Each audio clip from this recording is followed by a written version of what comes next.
Hello and welcome to today's episode of Voice of Supply Chain, brought to you by ISM New Jersey. I am Katherine McCleery, and I am so excited for today's show. As you'll notice, I'm wearing pink to raise awareness for Breast Cancer Awareness Month. And this is a really important theme for today's show because I'm bringing on one of supply chain titans, Dr. Charlotte de Brabandt. And I'm sure many of you are connected with her already. If you're not, go ahead and connect, add her immediately. She's someone that is inspiring. She's full of energy.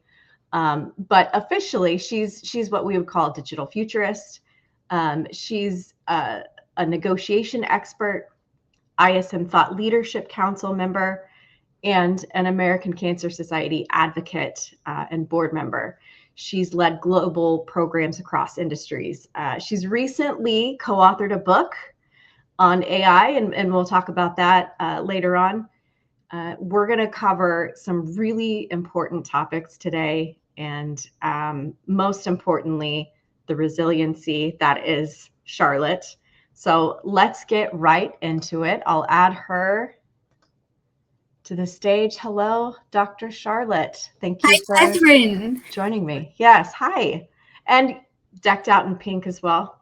Yes, exactly. Also in pink, like you, just to raise awareness. And it's really a great pleasure to be on your show. Thank you so much for having me. I'm so glad you're here, and I'm so glad you've been so involved with ISM and that this was the connector for this conversation. I will admit, I have been following you on LinkedIn for years. I have been an admirer from afar, and this is a real privilege to get to chat. My dog, Ellie, is here as well. The privilege is all mine, and vice versa. I've always been looking at your past episodes for Voice of Supply Chain, and you always have so much great thought leadership that you're discussing, and I'm always getting inspired. So very, very much looking forward to this episode. Oh, well, thank you. And for those of you who are tuning in, who are watching, thank you. This episode means a lot to both of us. And as you tune in, please say hi in the comments. We would love your questions. Any thoughts that you want to add to the conversation, we will address them as we go through. And as I've been doing for this second year of Voice of Supply Chain, I've been asking a different opening question, and I believe I've only asked it to one other person, our last episode. And this is, I think, kind of the epitome of this year's guests coming on this show. It's like we're leveling up. And so I want to know, what do you want to change about the world? Wow, what I would like to change about the world. Where do I begin? I think it's giving the talents of the future hope that they have a voice and being an inspiration for them, knowing that life is tough, it's hard enough, but resilience is not born. You get it through practice, and it's built. And I would like to empower the young generation and our talents out there to become the best version of themselves possible. And that's what I've been doing over the last years. I've been an ambassador for many mentees, many talents in my team, to help them thrive and to help them combine their passion with their job. Well, that's a big item. That's a big mission to tackle, and I think you're the perfect person for it, because as we're going to find out through this episode, there's nothing too big for you to take on. And I think that takes us, like, we should start in your childhood, because from a very young age, you were already learning how to be an incredible negotiator. I would love for you to share with the audience the story of when you first really felt like, okay, I know what my calling is. at the market with your mom? Yeah, absolutely. I often actually reflect that my childhood and education laid much of the foundation of how I show up today. And it really started how I went food shopping with my mom on a Saturday morning in the market. And it started with negotiating simple items like the tomatoes, the cucumbers, and seeing that if one stall sells them for $1.50, and then the further you go into the market, then it became usually a bit less in the price. So I try to see these trends. And back then I already used to negotiate what the fair price would be.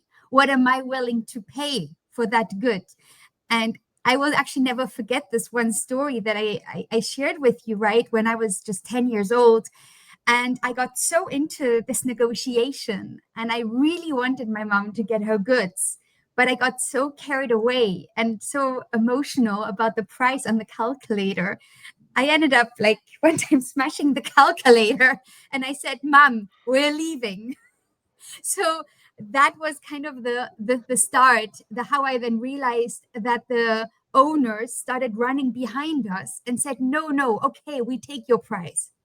And then I thought, maybe there is something about it. And that's how I really started negotiating, practicing with items that I know meant a lot for my parents, and where I tried to be an advocate for them, that I knew I am their voice. They would just go for it, but I wanted to get that price.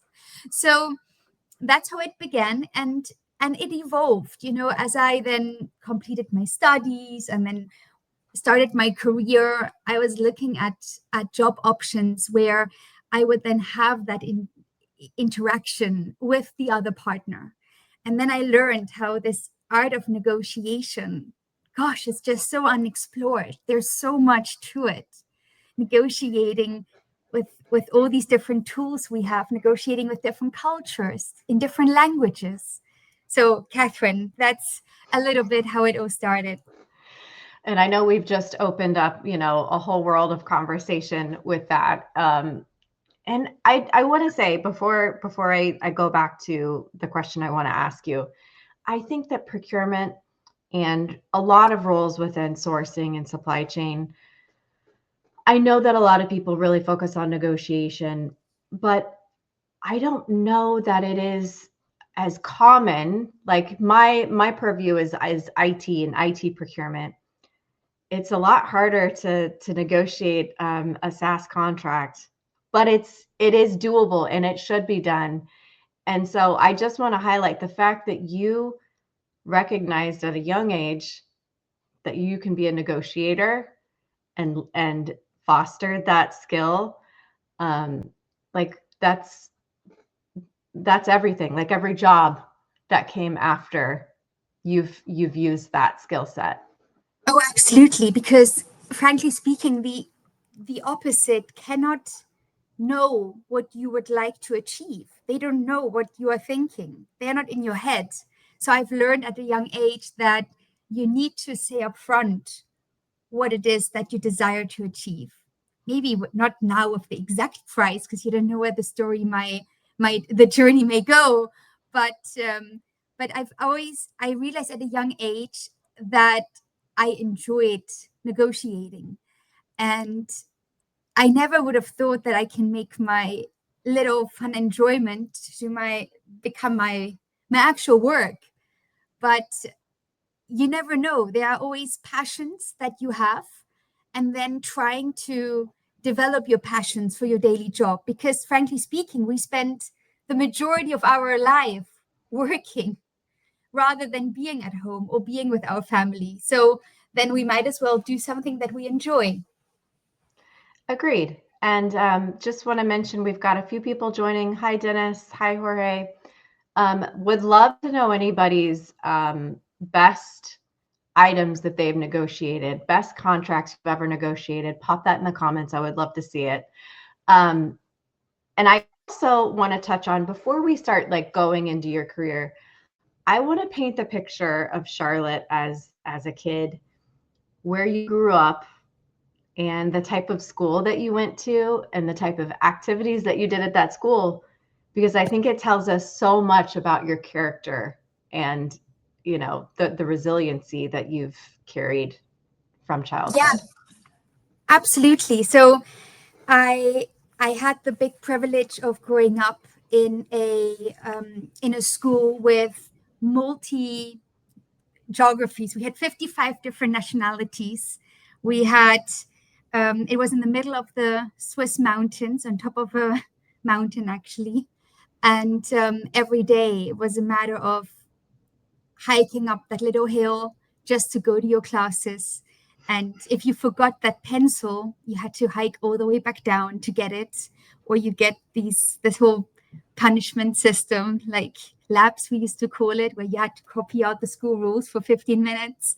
And I think the whole childhood has been very disciplined, but also very international. So having grown up with 55 nationalities, and then in the French part of Switzerland, growing up with several languages, so 3 when I was a childhood or more, and and understanding, having this whole cultural awareness, understanding how different cultures act. And then every weekend we used to go on these expeditions, on these hikes. And that's where we had, you can imagine you have a group of 5 kids, maybe the age of 10, 11, 12, and then everyone has that big backpack on their back, and then they go hiking. And we had a girl, I remember she was from Saudi Arabia. She actually never saw snow in her life before. And then she also had to hike the way we had to hike. So motivating each other, being sensitive for each other, but then also we couldn't stop. We had to reach the goal. We had to accomplish that expedition. It was part of the school rule. So how do we then lead a team like that? We had to kind of follow a map back. It's like the scouts, what you have here. But the difference is that in my school, it was just every weekend activity. So we had to, gear up and then navigate in the Swiss mountains with different backgrounds, different physical, athletic levels that you had in the team, but still make it to the end. And yeah. It's incredible to me that was your childhood, and what an opportunity to build, To start off, right? to start your life knowing that there are going to be really hard mountains to climb. Yeah. And it's not if you make it, it's when you make it and how you make it and who you take the journey with. And it's not, after I've learned your story, it's not surprising to me to see how much you've accomplished, because you started your young life climbing mountains. So. Yeah, climbing mountains in Switzerland. I became a mountaineer guide at the end of that whole journey, but learning that every mountain that I did climb with my team, every time it had a summit. So no matter how high, no matter how difficult, there were times that we were then camping in the middle of the mountain, not knowing that it was actually a dried off river. And then in the middle of the night, we were hit by like water swamps, and we were, then quickly had to move and had to then rethink. And these were, I would say, it was good training, that you just don't give up. You continue working as a team. You keep focused. You need to tackle your challenges step by step, and eventually you will reach the summit. And there are many mountains that I climbed, right? Yes, so, and you learned the skill of a quick pivot and being flexible and adaptable. And now I want to jump forward a little bit into going into your early career. Remind me again, what was your intended career? Like, what were you majoring at university? What were you thinking the field was that you would go into, and how did that change for you? Yeah, absolutely. So I actually studied technology entrepreneurship. It was a joint degree between London Business School and the University College of London, so back in the UK. And I would say that very much gave me that whole toolbox across business, innovation, and technology. And it really triggered that whole interest, that whole passion in that field. And then later, I pursued my doctorate in innovation management, focused on the adoption of new technologies.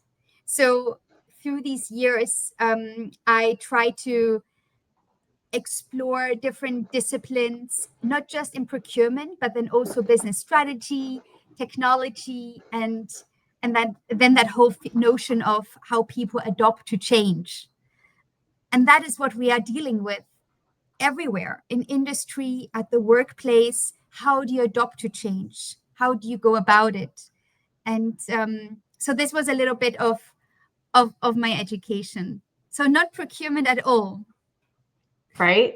Well, right? and then I've got in my notes here to ask you about how the year 2008, the financial crisis that the whole world went through, how did that um, change your trajectory? Mm. Well, I was in London, and if you live in London, you kind of get it's similar to New York. The majority of people living in London, um, the students, everyone kind of wants to go into finance. And I was the president of my university club of the debating society, finance, investment society, and really gearing up to join HSBC and their international management program. I was, so excited to spearhead that career. But then the crash came.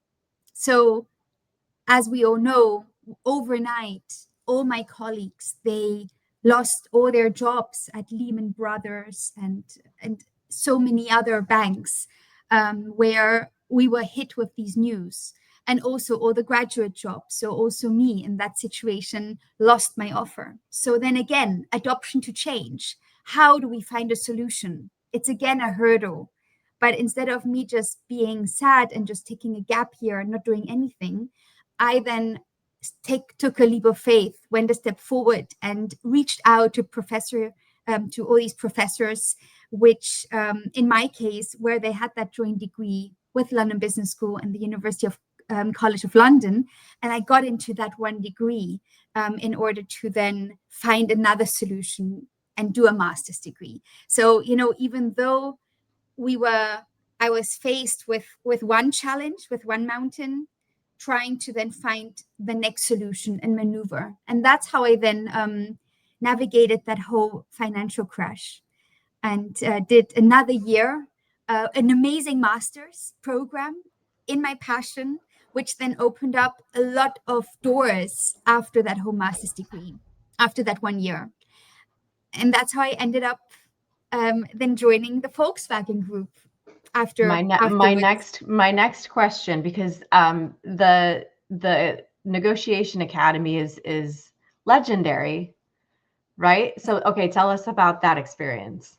Yeah, I joined the Volkswagen Group. It was a fast track international procurement management program, and at Volkswagen I had responsibilities in sourcing all these innovative technologies and mobile communications.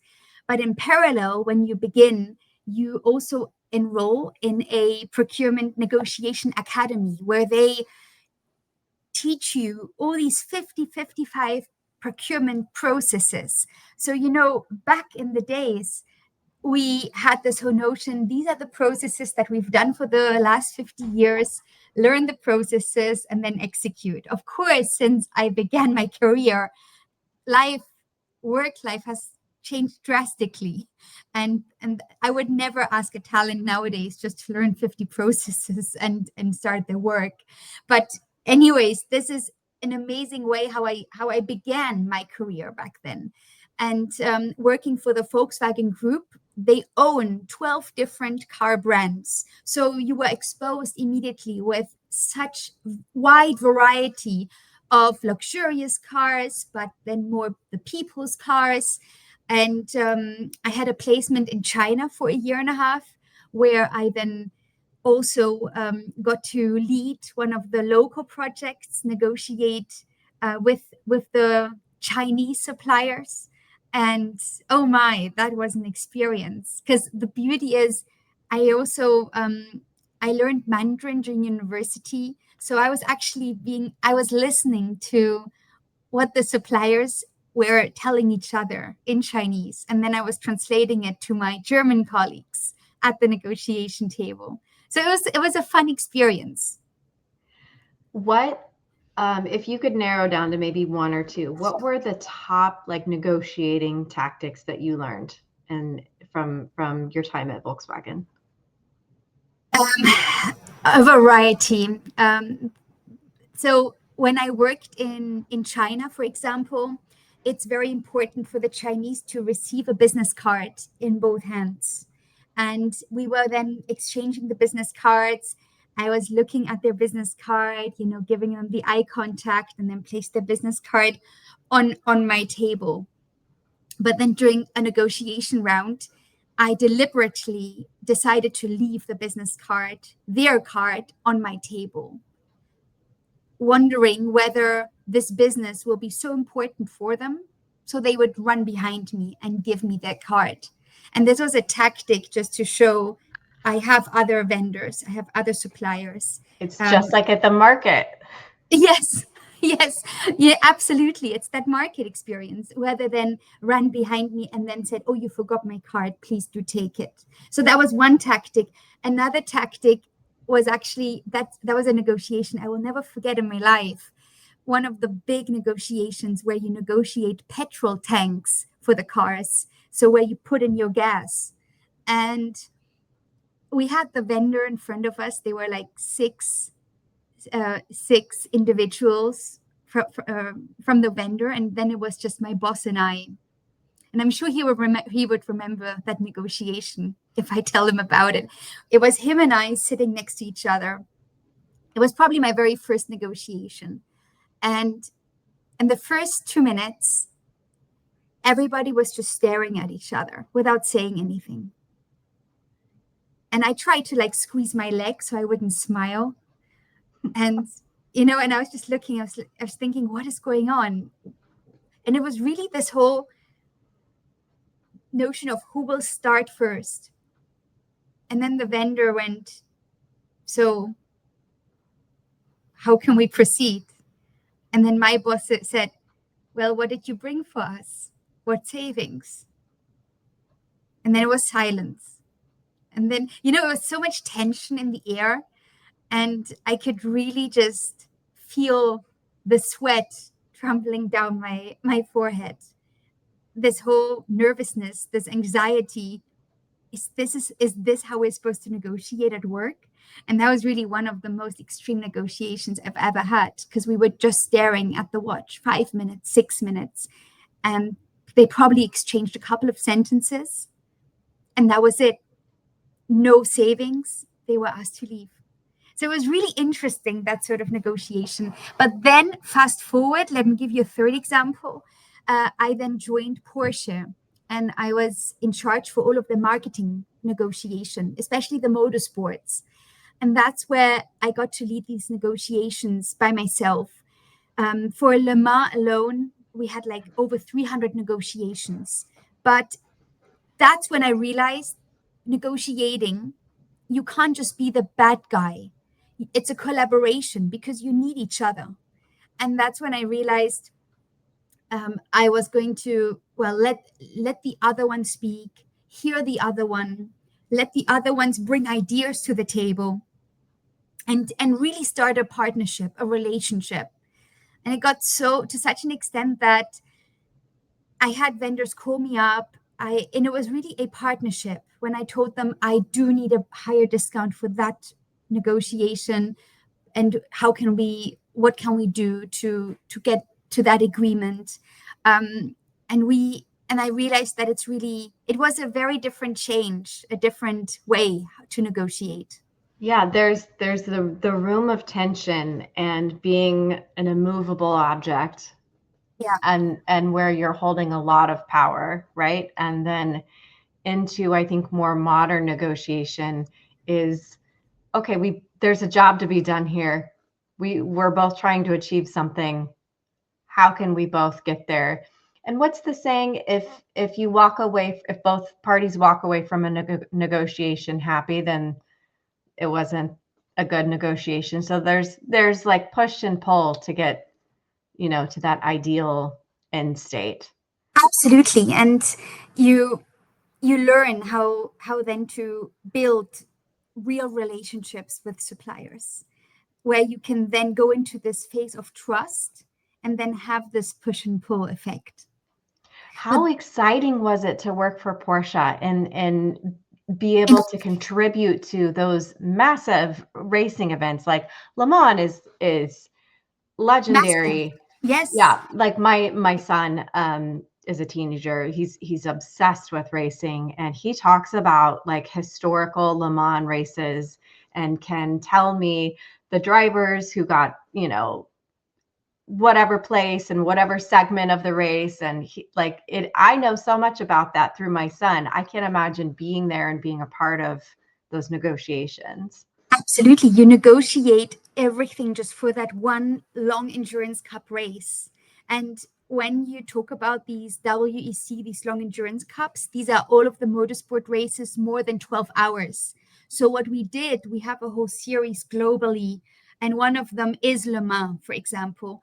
And you negotiate one hotel construction for that one event. The hotel gets built for that weekend. You have the paddocks, you have the banners, you negotiate the electricity, the just absolutely everything. And that's why I said like more than 300 negotiations So you for built there, the hotel was built for, for, for the weekend. oh wow. So you negotiate the construction, the it's an involvement with several event companies. You negotiate the really everything from the racing, the racer contracts, any details there. And let me tell you, one negotiation didn't go as well as planned, and that was the negotiation with McDreamy, because he was Wait, one of our what? race drivers 2017. So McDreamy from Grey's Anatomy, he Yes. then started walking into my Porsche office, and that was really the negotiation, the final negotiation to sign the contract. And how can you just negotiate? You just say, can I have a Were you just picture with you? were you just like name your price? Name your price, I'll take it. The pen fell down. No, it was I would say that was just mind blowing to be able to see him. And he was just as charming in the negotiation room as on television. And I'm sure So you were just as professional as usual in that situation. absolutely. What else do you want? Take it all. Absolutely. And so, No, so okay, and we're talking about Patrick Dempsey, right? Just to make sure correct. we're all on the same page. Yes, yes, Okay. exactly. So that was back You in had a very cool 2017. job. And it was all the race drivers, Mark Webber, and we had all these race drivers. So being able to be part of such an incredible Porsche motorsport comeback, um, I would say, that's really leaving a footstep in the way motorsport in that year got performed. And I was able to negotiate these 3-year contracts, and and that gave me a little bit of leveraging room to be able to negotiate some sort of discounts then with the vendors. But I can tell you that was an incredible experience, but also just being in this whole Porsche marketing procurement where you have car introductions. And for another, when we had the Macan came out, actually in one of the hotels in Spain, we had, without any advertisement for hotels, we had to then negotiate for the top lobby window to be taken out with a crane, the Macan to be placed into the lobby, and then the window to be closed again. And, negotiating these special events, it doesn't just leave a legacy within Porsche, but also for your own lifetime. It shows that where there is a will, there's a way. And we had to make it happen. So these were just some of the little negotiation perks I got to experience at within my whole automotive era, before I then decided, after like 8 years, when I said, okay, maybe now it's time for a new job, new industry, new experiences. And I did a very wide stretch. I then moved from automotive to pharma, consumer goods, and medical devices. And not only that, moving from a German company to an American company. And it was really interesting just how suddenly how global everything was, how international, and the company was Johnson and Johnson. So that was an incredible experience at that time, being able to do that stretch, to do that move. So what's the culture difference between going from a German automotive to American pharmaceutical? What were the main differences? I would say it was definitely a variety of differences. So in my very first negotiation, I remember my boss looking then over my shoulders and said, Charlotte, we do need to let them live. And I was thinking, oh, interesting. So should I then negotiate every cent like in automotive, or let them live? So that was interesting, for me in pharma. So in automotive, we really negotiated every cent, because every cent makes a difference in these millions of cars. Volkswagen Group, we bundled all of the different cars on which were built on the different platforms. So you had millions and millions of pieces. But in pharma, it was just a different way of negotiation. And it was a lot more human, I would say. So that was like my first observation. But then my second observation was that the American way, the American culture, they were a lot more open to technology, innovations. So I was asked to disrupt procurement, and the way they've been doing procurement for the last 20 decades, 2 decades, I had to disrupt it. And the way I disrupted it was by focusing on the local production sites, and then bringing in one service provider to replace the 500 to 700 local suppliers. And that whole disruption, it really taught me how to negotiate internally with the plant managers, and how for them to trust me, hear me out, do a pilot with me. And of course, you can imagine, with such an incredible move, the plant managers, they were very protective over their suppliers, because they don't want their production to have a problem. So it was a lot of negotiation power which went into it. And I do remember that there was one one interaction in particular, where it was a plant manager, and the whole production was a titanium production for the shoulder, for the blades, for the titanium, replacements, hip replacements, right. Whatever you need. But I remember that production, the machinery we also had at Porsche Design for the titanium watch cases. So I was able to explain to the plant manager, you can trust me. I understand how your production works. I know that what all these different machineries do.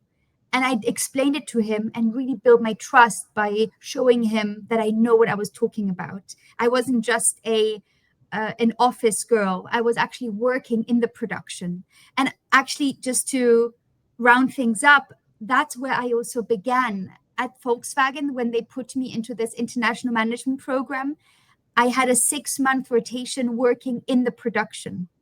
So being part of the production team, understanding how they think, how the machines work. And that gave me, I would say, that little bit more credibility to be able to disrupt the way they've been doing procurement over the last years. So you asked about the difference in culture, that sort of technology disruption until today, and I work again for a German company. I have not seen such an openness for technological disruption within procurement. I love that. And I wasn't expecting you to say that. And I think the difference that you called out between working automotive and it really being about the cost savings and bundling, because you've got so many brands to negotiate for. And then, yes, of course, it was more human when you went to pharma, right? Because it's about human health. Exactly. Surprise, surprise. It makes sense. Yes. And why wouldn't the negotiations be a little bit more different?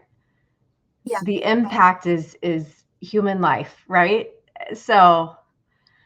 Good point, Katherine. Good observation. Well, I hadn't thought about it before now, but that was a really good point. And so, okay, I think that if anybody's joining, and yes, I've seen a few more people join. Farad, Santernino, thank you for tuning in and staying here with us. I think most of us know who you are or have heard about you if you've ever been to an ISM event. I don't know which year it was in your career, but you gave 80 talks in 1 year. Was this before or after Johnson & Johnson? It was actually after, because so at Johnson & Johnson, after that disruptive procurement project that I got, which I truly enjoyed, I then moved into another project, which was to disrupt energy procurement. And that was actually how I then won the 30 under 30 back then, as the first European in ISM history to win the 30 under 30 megawatt award that year in Nashville. And that was March of 2017. And ever since then, I really set myself the goal to be able to inspire other talents in procurement and to make our profession the most attractive profession there is. So I then started to give a lot of talks, and it was then after J&J, I joined Amazon, and Amazon loved the fact that I was a procurement thought leader, and they really pushed me to talk more about the future of procurement, seeing technology as an enabler and just not a complete solution. So I gave a lot of talks in the field of AI and automation, the power of data. And that was the year then with Amazon, 80 plus talks in the year, attending all of the procurement conferences. So now I can give you a whole overview of what there is on the market. Oh my goodness. You have such an impressive career, and your drive is maybe I could probably get a fraction of that out of my entire career of what you did in just one of those jobs. I am continually impressed. And I think that your career, as incredible as it's been, is really just I mean, it's great, but compared to what you've accomplished in your personal life and what you've gone through in your personal life in the last few years, your career pales in comparison to who you are now and what you've been able to achieve. So I want to shift some of our conversation into that part of you and what you've gone through, and now what you're doing with your life and how you're moving forward with both career and personal life converging. Absolutely. And it's true, Katherine. So with the age of after Amazon, with the age of 35, I relocated to Massachusetts to take a new leadership responsibility. And 6 weeks later, after the relocation, new company, new team, leadership, VP, leading a global team, I then was diagnosed with triple negative breast cancer. And shortly after the diagnosis, put into chemotherapy. So with shortly, I mean less than 24 hours. And we discovered just a lot of more additional cancer nodes in the body. So which just kind of elevated the whole diagnosis of stage 3 cancer.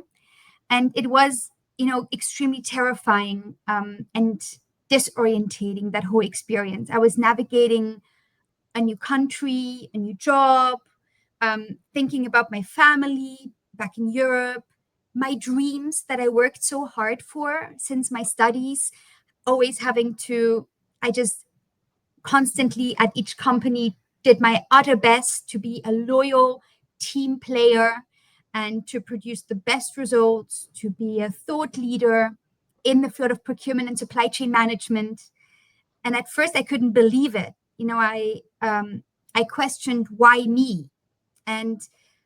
But I recognized that I had to show strength and hope, and I had to fight.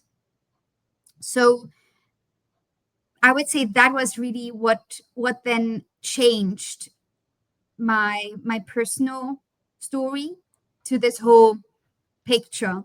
But I continued working full time, going through the whole intense chemotherapy. So I didn't take any time off.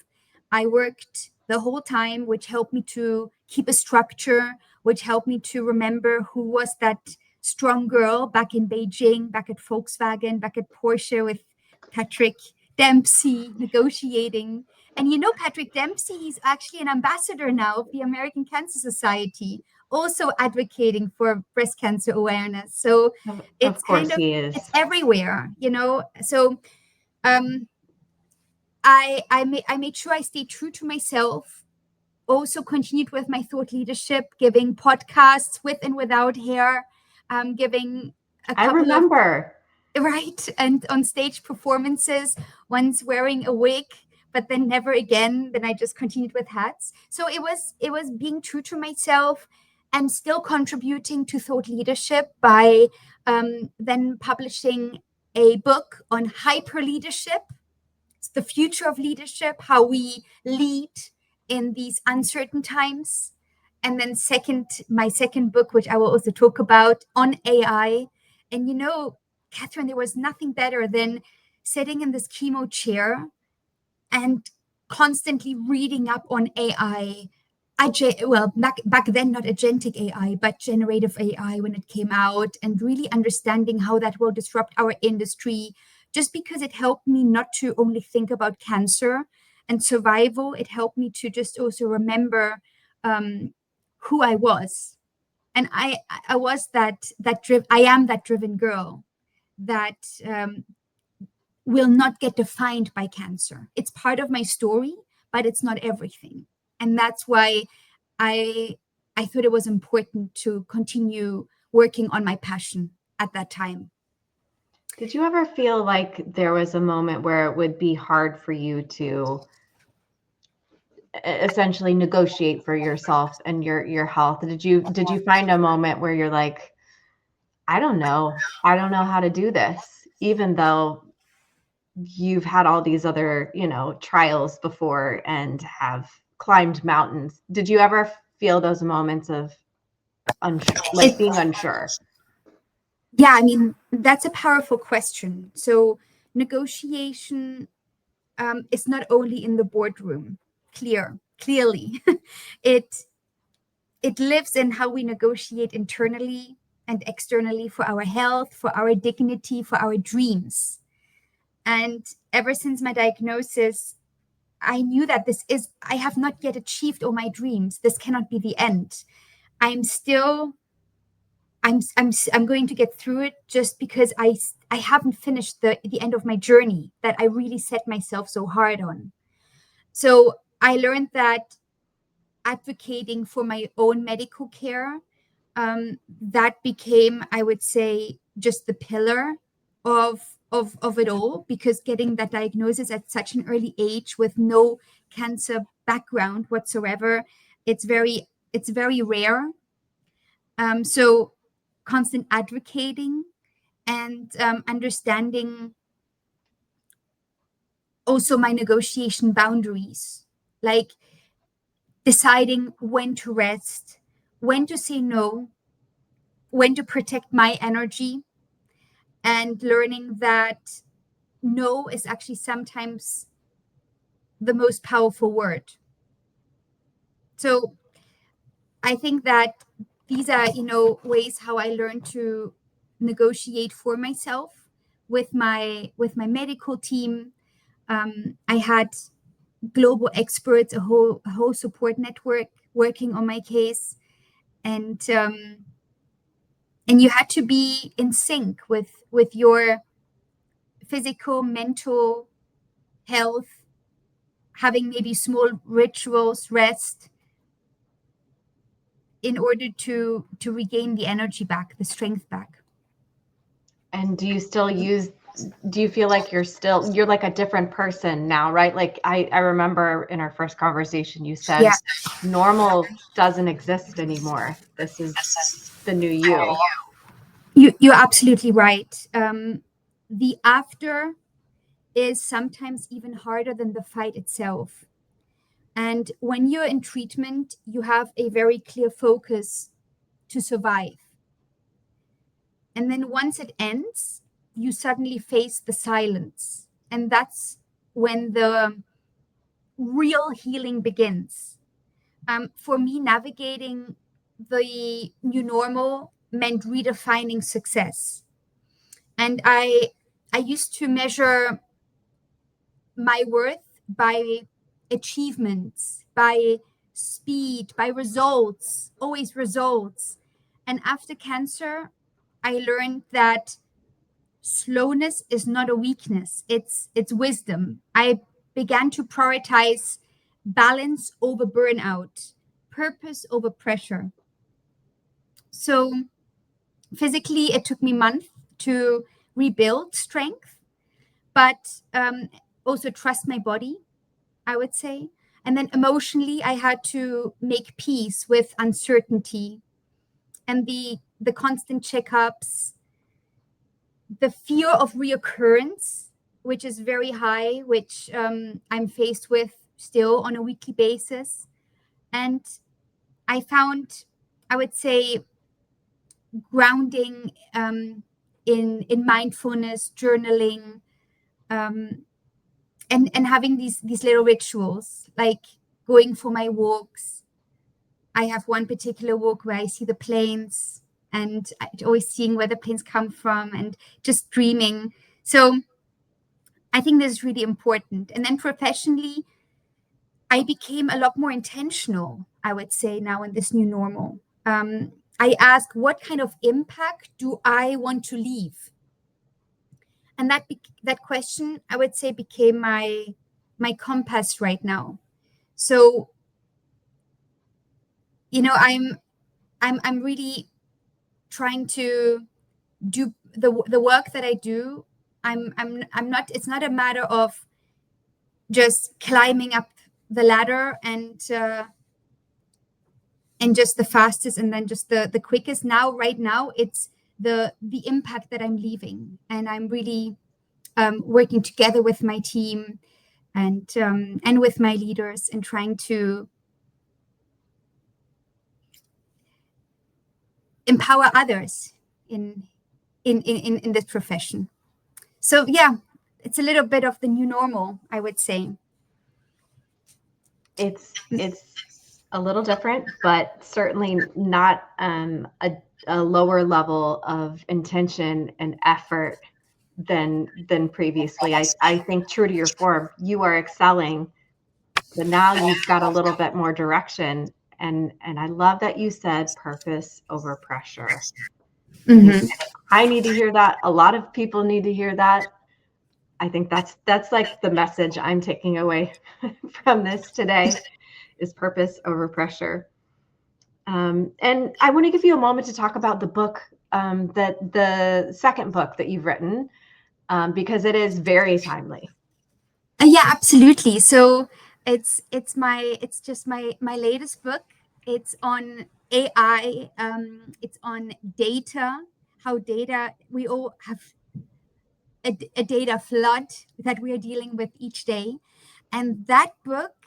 And I'm sure you will also maybe put a link under You under the bet. podcast. But that book, what makes it so special, it's a model, it's an academic model, and you have all the different types of AIs that we in industry are dealing with at the moment, and it's summarizing up just the whole world of AI, because right now everyone has a completely different image. What is AI? What are all the different types of AIs? We keep on hearing it, but how does it really affect our job?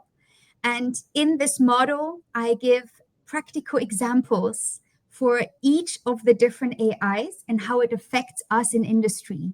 So there are also case studies, and I think it's just really interesting just to be able to deep dive a little bit more into, well, the whole notion of generative AI, or now agentic AI, and how agentic AI will be able to maybe help us more, how it's affecting us in procurement and supply chain management, and I think also what it is. So I'm more than happy to do any more deep dives there. But this model is supposed to explain the world of AI, and it's very relevant because agentic AI hasn't been on the market for so long. And this book already has a whole chapter dedicated to it, including practical examples. So it just came out, I would say, like 2 or 3 days ago. And Congratulations. thank you. Very new. And I'm very, very thrilled to have also ISM. They have one forward in the book. So since this is an ISM podcast, that's how it also ties up nicely. What's the title of your book? Actually, I have different titles in different markets, but it's AI transformation, democratization, and monetization of data. And I will send you the title on Amazon. Yes, I will be sure to add that into this episode as the comments post up after we finish here. But I am curious, before we close out, what do you think is going to be the biggest impact or biggest disruptor for supply chain management regarding AI? Like, what's the use case that you think is going to change a lot? I don't want to say change everything, but what do you think is going to have that big impact? Well, for sure, how quickly generative AI is changing the way we work. I mean, think about it. It's been on the market for industry professionals maybe since November last year. You're in IT procurement, so you, yeah, right? That's about maybe right. And it's scary how quickly it's become so intelligent, and It's how like quick. making itself smarter. People are using AI to build AI. Yes, and it's making itself smarter. Of course, you are using it for such a variety of different analysis. If it's analyzing different negotiations, but also contracts. You know, how many hours have we spent Contract reading, correcting management. contract management? So I think it's just going to revolutionize these low-hanging fruits, these activities where we used to spend a lot of time, all the Excel analysis, the writing efforts. I mean, it has just speeded up enormously, and that will continue to become very, very intelligent. And of course, with agentic AI coming in and then being able to make decisions where usually you had the level one manager make those decisions, but now having the agentic come in and make those decisions. So you are also going to be skipping certain levels. And for example, if you have these chat boxes and they don't know whether to give you that refund or not. I'm just using a random example, but then you do have the agentic AI to be able to, as the agents, to make that certain decision on yes or no. So I think this is, so you asked what will happen, like what will be the biggest change? I think the AI becoming a lot more intelligent, and us being able to pursue our work a lot more quicker, and open up new channels, open up new ways what we can then do for focusing more on strategy, or focusing more on the human connection, on the human interaction with our suppliers, with our creating partnerships, long lasting partnerships. So that's where we as human will become, well, I don't think that can be replaced by AI. Right. And I was going to ask you, what amount of this AI hype do you think is real hype? And obviously we know where the real value is, but what do you think that people are talking about with AI that you're like, I'm not sure that that's really going to pan out the way that everyone's talking about? Well, everybody is talking about predictive AI, and I do believe that we will go in some sort of predictive AI, yes. But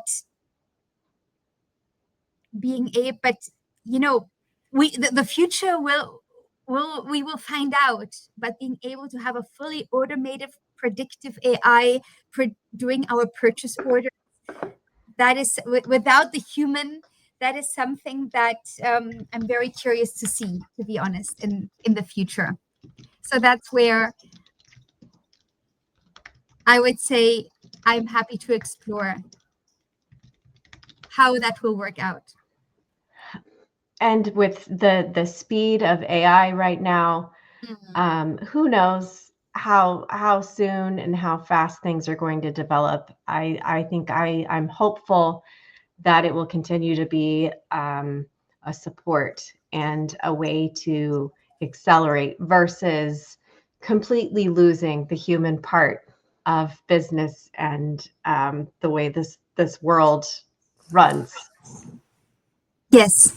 And actually, I've been posting on LinkedIn some snippets of the book, which kind of topics that the book touches upon with examples.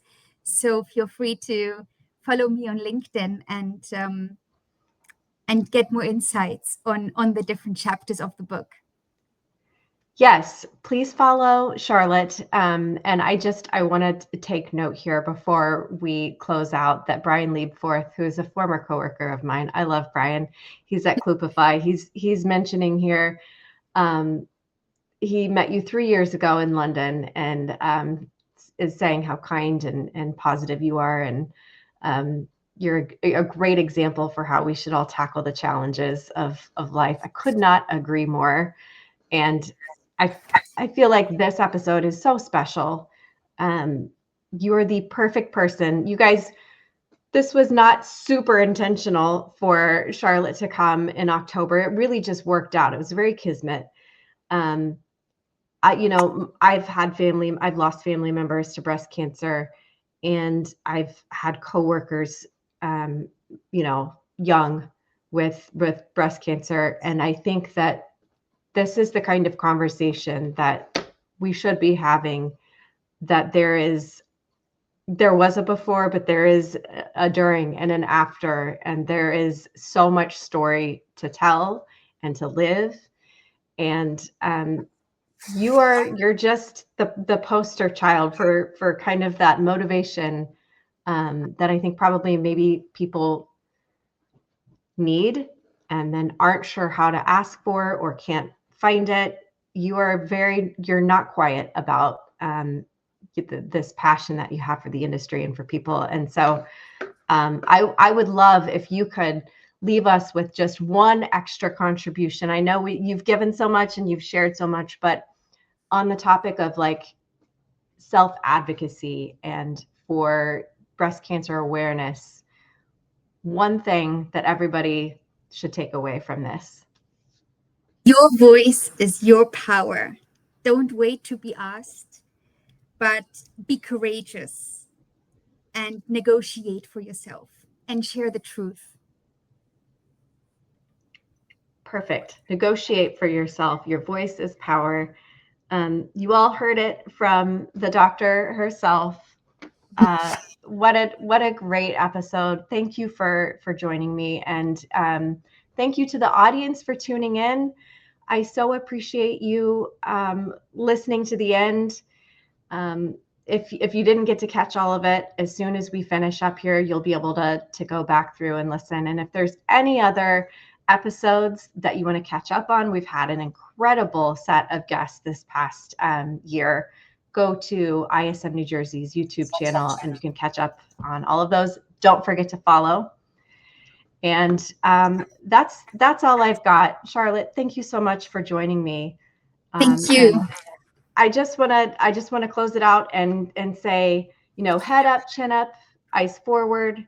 Tomorrow is a new day that we all get to get the opportunity to live just in your footsteps. And yeah, until next time, I'm Katherine. This is Voice of Supply Chain, and I can't wait to see you all for the next round. Have a great day. Thank you so much. Bye. Bye.